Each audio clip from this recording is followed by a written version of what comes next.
Бер қара, мен саған 2 жылдан бері қақсап атырым. Енешка деп айтпа дедім мен саған, а? Кереген шыда, кереген қарасайшы, мен ажырасып кетсем де енешканы сыйлап тұр. Ё-майо, мен вообще түсінбедім, ше мына.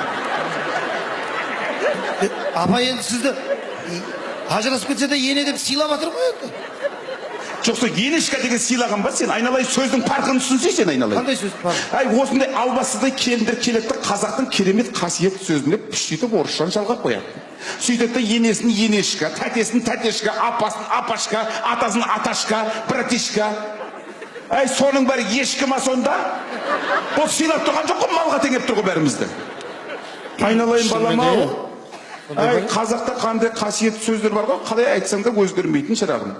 Біздің ұлтымыз не, қазақ па? Қазақ. Сон керісінше оқыс.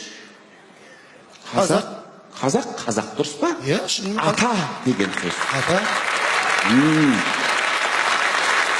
Ана деген сөз де өзгермейді, ене деген сөз де өзгермейді айналайын.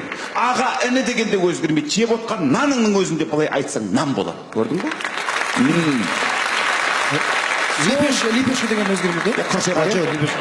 Лепешка қатшы ғой. Орысша ғой? Мен өзім сондай қасиет сөздеріміздің соңына ешкіні жалғап қойған. Сен бер қарашы, албасты. Сен әкең не дейсің сен, а?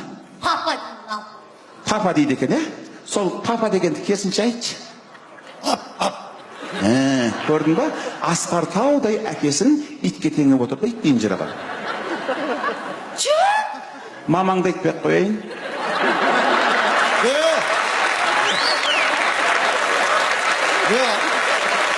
Апа ұятты қойыңыз. Ана чөт. Жоқ, енді бірақ. Ана чөт.